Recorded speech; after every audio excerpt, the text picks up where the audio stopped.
Hello, YouTube listeners. I'm Donna Rebido, your host.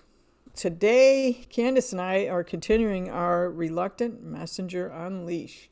We're now going to page 16, and it's called Good Vibrations. And I want to do a little bit of a transition, a little bit of moving from chapter 1 to chapter 2. So we're going to enter into this space by doing the ritual and ceremony of the introduction. So as we're introducing chapter 2, it's a foreshadowing of what is in chapter 2. What I mean by that is this YouTube series is more than just reading sentences from a book. So even though we're telling you follow along at page 16 and you're reading it, and then you're going to hear from us, and it's on Messenger, the Reluctant Messengers being unleashed. So you think of, I love on page 21 where it's talking about chocolate. And chocolate is more than just, although it's really good, when you bite into a piece of chocolate, it's a full experience. It's not just, oh, a taste. Oh, this tastes like chocolate. Mom. That's great. But it's the fullness of the experience if you're eating a good chocolate from Switzerland, a good chocolate from Ghirardelli from San Francisco. You enter into the senses, you enter into the endorphins, how it's changing you. Well, that's what this YouTube is doing. We're telling you about this so that you enter into the fullness of this chapter. And so on page 21, so I'm doing a little foreshadowing. On page 21, you're talking about how the full message will enter and alter your energy field. It's going to change you. So you're entering into it, and it's going to make a change in your energy field. Well, by doing this, you're entering into this, and we're changing your knowledge field. So you have to become aware. So when you're doing this, don't just listen and go, oh yeah, I've heard this before. I don't know why they're doing this YouTube. What do you do? I can read. No, we're having you enter into this. And chapter 2, Good Vibration, is going to talk about how you become a receiver. And so most people, I do classes in how to listen. And people go, oh, I know how to listen. I said, well, not fully. To be fully present and to reflect back on what the speaker is saying. And part of listening is the speaking aspect. And I tell people, there's a couple of things I want you to understand. Number one, if you're talking, it's your job as the speaker. It's your number one job is to get your point across. If the person receiving isn't quite getting it, it's your responsibility to give further examples. So when we talk about this awareness, we're speaking to you. It's our job. It's Candy and my job and the job of the messengers. It's our job to make sure through examples and saying it over again to make sure that you're getting it. The second half is you're receiving it. And so listening, we sometimes listen with our answer running. Like Candy will say something. Oh yeah, I know what to say. And I see that in my students in the class. I'll be in the middle of a lecture and the students raising their hand. I thought, they cannot possibly be listening. They cannot. Because they're listening with their answer running. I know that. That's what I mean by that. So we're going to teach you on how to be a receiver. And we're going to talk about the stages, the signal strength. We're going to get into some technical aspects of receivership, such as the piezoelectric effect. And a lot of times people go, I don't want to know about the piezoelectric effect. And I remember Dr. Joe saying how understanding can demystify the experience. So we're talking here about the fifth dimension. We're talking about receiving messages from the other side. That can seem very mystical. And so we want to demystify this and make it real for you. And so in order to do that, we have to give you that understanding. So we're going to be talking about the brain and thoughts and a lot of complicated material. And just want you to know that the brain itself performs many tasks, but thinking isn't one of them. So people go, wait a minute, I use my brain to think all the time. No, I want you to listen. I want you to hear what we have to say. Your brain can perform tasks like it likes categories. So it likes, if I would tell my students, okay, Candy, I want you to memorize this series of numbers. You cannot write them down, but this student B is going to write them down. When I'm done, I want you to say it back to me. So I'm going to do some numbers right now. Student B, you ready? Okay, they're going to write them down for you. Okay, here we go. So I'm going to say them, and you be thinking about them. Here we go. 17, 27, 305, 2, 19, 42, 72, 9, 17, 15, go. And all I can remember is you said 17 twice in there, and there was a number 3 in it. So our brain is like, when it's listening for specific information. And you didn't do it, you did it in I did it in a random number. And so the brain stops. It just stops. And that's what's happening with this YouTube channel. If we don't categorize it or we don't talk in specific ways, you kind of go, what? So I'm going to do another series for you. And you ready? Student B is ready. Are you ready? Here we go. 5, 10, 15, 20, 25, 30, 35, 40, 45, 50, 55, 60. Can you say those back? Absolutely. See, I love that structure. I love that patterning. 5, 10, 15, 20, etc. So that's how our brains work. So when we're doing this work, we're putting them into categories. And that's what the messengers did with the book. They put them in topics like 5, 10, 15, 20. We're going to do it in such a way that your brain is going to like it. So that's why it's topic-based rather than date-based or any other kind of category. We're going to do it by topic. So we've talked to you about listening, speaking, and here we go into chapter 2. So let's go ahead and go on page 16. And right off the bat, while you're reading, you're only getting one sense. You're reading, it's visual. So I'm looking at the page, then I have to interpret it. And right off the bat you said, what if I told you our brains are not what we assume they are? Our brains perform many tasks, but thinking is not one of them. While you're reading this book, you might just gloss over that. Or you might have said, okay, I don't believe that, or I don't get that. So we're going to put it into a way that you understand, and we're going to categorize it 2 ways. We're going to categorize it by receiver and signal strength. And then we're going to talk about 2 energy patterns so that we're categorizing this so that your brain can understand it. So let's go ahead and ask Candice about that radical thought of our brains performing many tasks, but thought isn't one of them. When you heard this, what did you do? What did you do? Well, my analytical brain as a psychologist was, what? What is this? But it's interesting because as we've said, the muses within are the ones that organize this book. And now I certainly understand why they put this chapter next, because this chapter lays the foundation for all of the messages, energies. Okay. Energy is what is behind all of this. These conversations that I started having really started changing my beliefs, to actually think that your brain doesn't think. If I had judged that early on, it would have stopped the flow of energy, but I let that energy just go. And I thought, I'm going to pay attention to this. Eventually I started seeing everything through the lens of energy. But,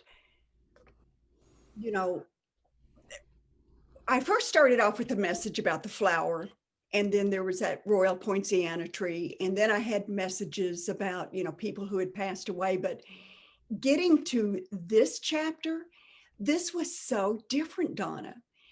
It was like classroom lectures. It was the first time also that I started getting information about topics, all this information about the brain. Now, let me say a little bit also about the organization.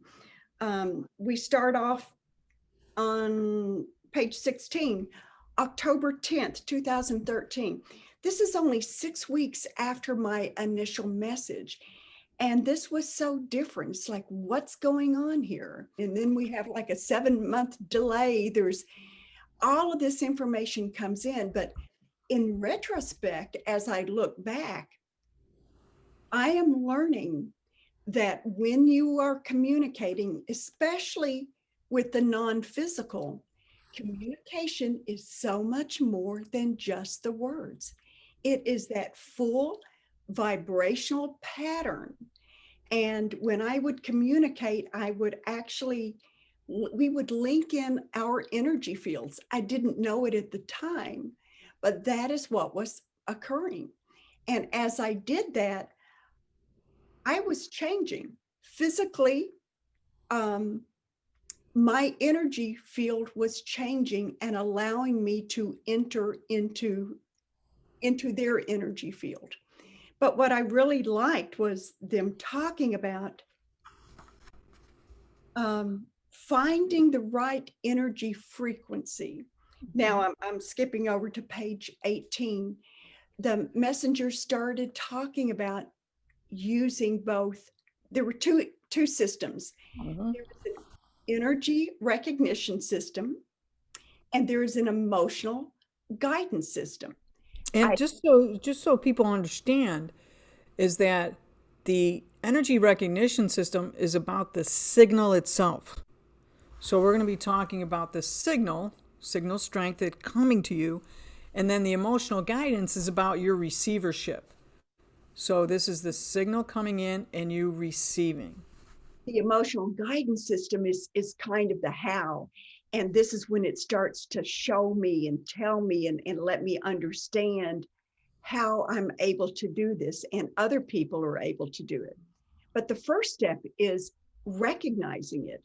Yeah. And as the messengers outlined, they talked about 3 levels. There's level 1 where you think of something. Well, you don't really think of it, but the energy is so subtle that you think it. Instead, what you're doing is you're just picking up on that energy. So when you're reading this and you're going, okay, I get it. When you think of something, okay, I think of my grocery list or whatever. It's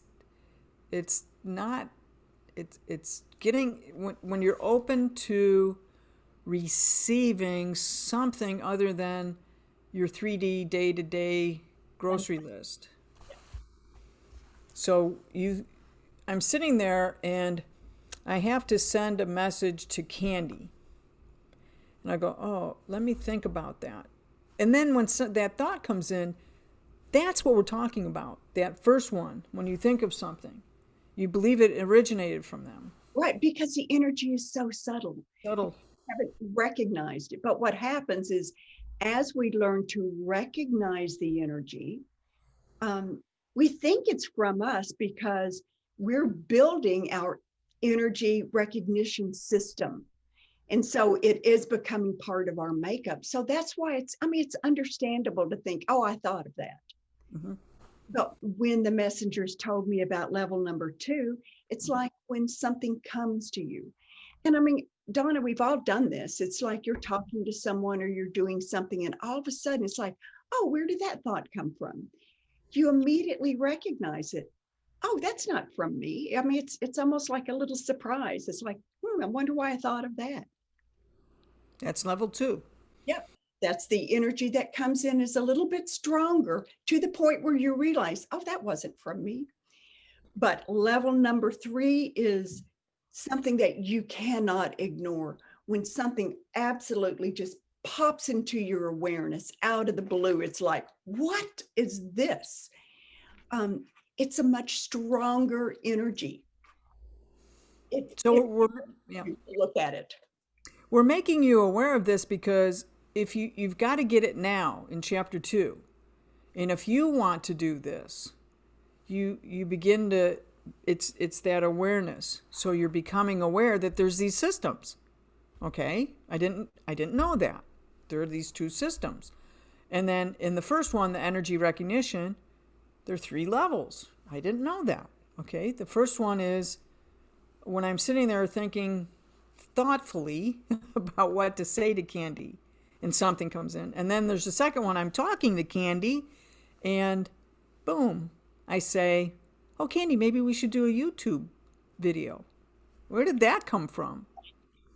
And number 3, I was thinking of my friend this morning, my friend in Costa Rica, and boom, this signal strength came in, and it was a full-on messenger to help her do this and this and this, and a whole package of information came down that I couldn't even say I was thinking of my friend, because I wasn't, or I can't say, oh, I wonder where that came from. It was like I was doing something else and boom, I got all this information. So there's 3 levels we want you to be aware of.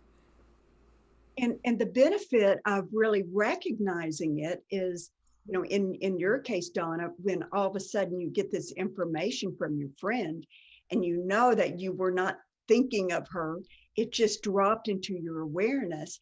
So okay, there's something in my outside of my own personal energy field that is coming into me, and I need to pay attention to it. I paid attention to it and I texted my friend, even though I felt like, oh no, here we go again. Could be me, could be wrong, but I'm going to take a leap of faith and I'm going to say to them, have you been thinking about maybe taking a trip to Canada, which was part of the message? Yes, I was just thinking of that. Of course. I went, okay. Well, were you thinking about Western Canada, maybe British Columbia? And yeah, that's what I was thinking of. And I go, okay. Then I just fully went into the message of, yeah, I got that message. Here's the rest of the message. I'm going to help you. I have some people there, and it was crazy. But Donna, you just said something so profound. You just said you were going to take a leap of faith, and you acted on that. And this is what I have found is so important. Oh, I've made that up. They're going to think I'm an idiot if I call them or text them. No, just go with it and call that person, text that person, and just say, hey, what's going on? I thought about you and wonder why Canada came up. Take that leap of faith and then look and see what occurs. This is what was happening with me, message by message. I left the door open for more to occur. And then when I would start following up on these hunches that I would get, and they were validated, it made me realize, wow, there's something to this. But on an energy level, I was actually strengthening that pathway between me and guidance or that specific messenger. So the first step is recognizing that it comes in, and then be thankful, acknowledge it, follow up on it if you can, because that will only make you feel validated when the messages are validated. Yeah, and so we're putting together the 5, 10, 15, 20 pattern for you. So that was the early recognition system. The second way that we're going to help you with this is talk about the emotional guidance system. And that's about you. Like Candy's saying, what do I do with the message? Because most people, and Candy, you did this in the car, most people, it doesn't come in necessarily like someone else's voice. It's almost, like this thought was about Canada. It was in my voice. The message itself wasn't my voice. It came from a place, but it sounded like me, which is why you go, oh man, I just made that up, or where did that come from, or whatever. So we're going to talk about you as the receiver as the person, and we can talk about, I want to talk first about something, about how that is the emotional guidance system and what they told you. But then we can go into a little bit, I won't drive you crazy, with neuroplasticity, neural pathways, pineal gland. I won't go crazy. I just want to introduce it to you so that you're aware of it. If I don't talk about it, you won't know about this part. And for some of you, that knowledge is going to be what could trigger you becoming, the best that you can become. So we're going to talk a little bit about the mechanics in the body, about the brain circuits and tuning into messages. So we're going to talk about that next. So let's go ahead and unpack that. Let's unleash the emotional guidance system. What did they tell you about that? And you'll find that on pages 17 and 18. And looking at the bottom of page 18, we're talking about the emotional guidance system is how we connect, okay? And at the bottom of the page, they say, humans can learn to use this innate tool to help increase their vibratory nature in order to become a better receiver. Now, that makes perfect sense, right? Nope, not for me back then. It was like, whoa, that's just too woo-woo. But once again, it's like, this is new information. I'm not going to shut it down. I'm going to allow it to happen. Because I was a little uncomfortable with that, too woo-woo, they then change gears as we go into page 19 and 20, and they start talking about neuroplasticity. They use a different analogy, something that I was more comfortable with, talking about the brain. Now, this was very quickly becoming a pattern. If I didn't get the message one way, they showed me another way. I mean, Donna, remember the story about I'm getting this beautiful message about a flower, and I'm thinking, well, I don't know what that is, forget about it. Well, it's like they had to wrap me on the head and present this beautiful mystical experience with the royal poinciana tree. But what I'm learning is that these lessons were not a one size fits all. They were personalized for me. And this is the way guidance works. Maybe that's why we call it your higher self. They know you so well. But to me, the messengers showed that they were, very, very flexible, very understanding. I mean, they understood me better than I understood myself. I mean, there were times I wouldn't actually get the full connection until months or years later. Just like the urge to pick flowers in the ritual. I only got that, like a week ago. So they started this comparison of the brain to a radio station by comparing it to neural pathways in the brain. And it's like, aha, I can relate to that. I can relate to that.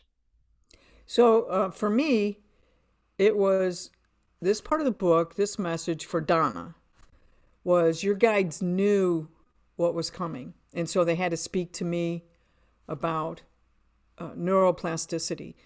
On my Twitter account, one of the things, where you get to write about who you are, you get to describe yourself, I put neuroplasticity adventurer. Really? They actually use the word neuroplasticity. I was like, and so that was an adjective I'd used myself to describe this, to describe what I'm going through. So for you, left brain, psychology, biology people, I'm going to just do this really quick. And if you're not, just listen.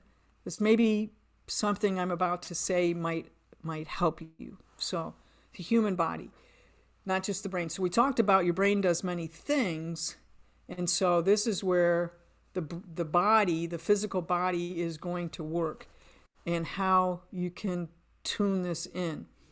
So you're getting these messages, you're becoming aware, you listened to this YouTube, you went back and you looked at the book and you go, okay, we have 3 levels.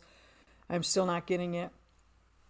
In your brain, you have a gland. There's two glands in the brain. And the gland I'm going to talk about is the pineal gland. And it's a really tiny pine cone shaped, which is where it gets its name, pineal gland. And it has crystals in it. And so I looked up how to build a crystal radio. So the first radio receivers were crystals. And so I found it interesting that there's only two places in the body that there's these crystalline structures. Normally, as we age, some parts of us become crystallized, but the crystals that are there are, one is in the ear and the other one is in the pineal gland. And it's used to receive messages. So people wonder, anatomists like myself wonder, what are crystals doing in a gland? What the heck what's going on there? And why does it look like a radio? Because that's our tuning knob. And so our antenna is our whole body. And so as you begin learning this, your body, if you become really, really sensitive by the things that we tell you, some exercises that we tell you to do, but becoming aware, I can be understanding that there is a field around me of information. Yes. And I'm going to be really quiet and I'm going to let that come in. I can actually feel that in my body. I actually can now feel that.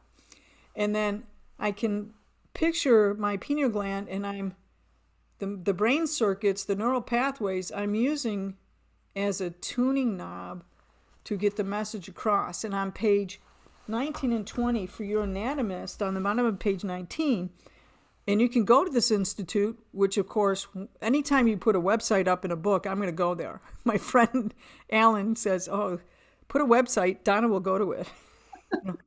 And so it's talking about this radio. So for you nerds like me, I want to build the crystal radio. I'm probably the only person that you're ever going to listen to that's going to go, oh, that caused me to want to build a crystal radio. But the point of it is, the point of what they're saying here is, even though you went, well, what am I doing here if my brain isn't for thinking? It's just doing these things. Well, your body's a big radio station. You might not even have known that. But I can explain to you physically that how is it working. And then the way to get it started is breathing. This is why we talked about breathing last week and how you start off meditation with breathing. Because the spinal cord, the brain and spinal cord are together. And when you breathe and you can pump the cerebral spinal fluid, it'll come up and it'll circulate next to the pineal gland and it pumps up against it. And that's called piezoelectric. Piezio meaning there's a physical action, like a pumping action, that starts the electricity of the pineal gland. So as you're doing this breathing and you're pumping up this cerebral spinal fluid, it turns on the pineal gland and you start receiving those vibrations. So that was really important to me, that I go, oh, it's the piezoelectric system. And I know about the piezoelectric system because I'm from Western New York, and there's a big Niagara Falls there. And this guy came over from Europe and helped us harness the water flow from Niagara Falls into lighting up all of Western New York, piezoelectric. And that man was Nikola Tesla. So I'm very much aware of all of this. And he said it's energy, frequency, and vibration. And so in fact, if we go to the front of the book, that is the quote I started with. If you want to find the secrets of the universe, think in terms of energy, frequency, and vibration. Nikola Tesla. That says it all, doesn't it? So I hope that helped the nerds.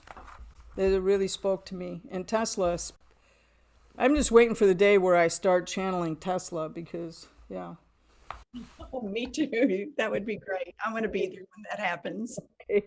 So that's what we get to on page 20. So we're talking about receiver and signal strengths, the energy recognition, you're recognizing that, then your own about your own pathways and how you can do things. You can do breath work. You can go to Candi's YouTube, and she has some how to start increasing your energy with pendulums and crystals. And Thanks, Donna. And this is a good place to wrap up. Until next time.